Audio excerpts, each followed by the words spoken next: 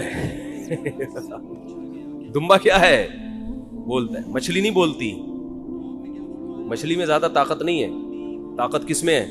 مچھلی کھایا کریں, ویسے صحت کے لیے اچھی چیز ہے, لیکن جو پاور آئے گی نا, بازوؤں میں طاقت آئے گی, وہ دمبے سے آئے گی, وہ مچھلی سے نہیں آئے گی. خیر, تو ابراہیم علیہ السلام نے جو سارے کام اللاجیکل کیے, تبھی تو وہ کیا بنے. دیکھو, اس کا یہ مطلب نہیں ہے کہ ہر اللاجیکل کام آپ کرنا شروع کر دو. ہمارے دینداروں میں یہ ایک بڑا مسئلہ ہے, جتنے بھی کام کریں گے سارے کھوپڑی سے, کسی کی کھوپڑی میں سمجھ میں نہیں آئیں گے کر کیا رہے ہیں. جب اللہ اس کے رسول نے حکم دے دیا تو پھر نہ دیکھو. جب تک حکم نہیں دیا تو ہمیں کھوپڑی استعمال کرنے کا حکم ہے. کوئی بھی لاجیکل کام کرنے کی ہمیں اجازت نہیں ہے. دکان کو بند کیا, آیت الکرسی پڑھ کے پھونک مار کے آگے کے ڈاکوؤں سے حفاظت رہے گی, تالا نہیں لگایا, تو یہ لاجیکل ہے یا اللاجیکل ہے؟ اسلام نے حکم دیا بھائی پہرے رکھو, تالے لگاؤ, حفاظت کرو. نبی نے حکم دیا رات کو چراغ کو جلتا ہوا مت چھوڑو. فَإِنَّ الْفُوَيْسِقَةَ تَضْرِبُ النَّارَ عَلَىٰ أَهْلِهَا. چوہا بعض دفعہ چراغ کو الٹ کے آگ لگا دیتا ہے, اتنی احتیاط کا حکم دیا ہے. تو رات کو آگ کو جلتا ہوا چھوڑنا اللاجیکل کام ہے. اس کی کوئی نہ ضرورت ہے اور یہ حادثے کا ذریعہ ہے. نبی نے فرمایا, ایک صحابی ایسے کنکر کو نا ایسے پھینک رہے تھے, آپ نے فرمایا یہ اس سے نہ کوئی دشمن ہلاک ہوگا, اس سے کسی کی آنکھ پھوٹ سکتی ہے. لوگ اٹھا اٹھا کے پتھر پھینک رہے ہوتے ہیں نا, ویسے ہی ٹائم پاس کرنے کے لیے, کسی کے لگ سکتا ہے. ہر کام سے پہلے آپ نے 100 دفعہ سوچنا ہے کہ اس کی کوئی لاجک بنتی ہے کہ نہیں بنتی. لیکن جہاں اللہ کا حکم آ جائے تو بس یہی لاجک ہے کہ کس نے حکم دیا ہے, اللہ نے. سمجھتے ہو؟ اسی میں ایک بات خوبی ہے, بھی جب بات چل پڑی ہے, والدین جب کسی بات کا آرڈر کیا کریں نا, اور اس میں آپ کا کوئی بڑا نقصان نہ ہو, تو یہ نہ دیکھا کریں کہ یہ کیوں. بھئی یہ کس کا حکم ہے؟ باپ. یہ باپ کا حکم ہے, ماں کا حکم ہے, ان کو خوش کرنے کے لیے کرنا ہے. اس میں زیادہ پنچایتوں میں نہ جایا کریں, یہ کیوں کہہ رہے ہیں, یہ کیوں کہہ رہے ہیں. بھائی جو کہہ رہے ہیں کر لو یار, یہ خوش ہو جائیں گے, بس ان کو خوش کرنا ہمارا مقصد ہے.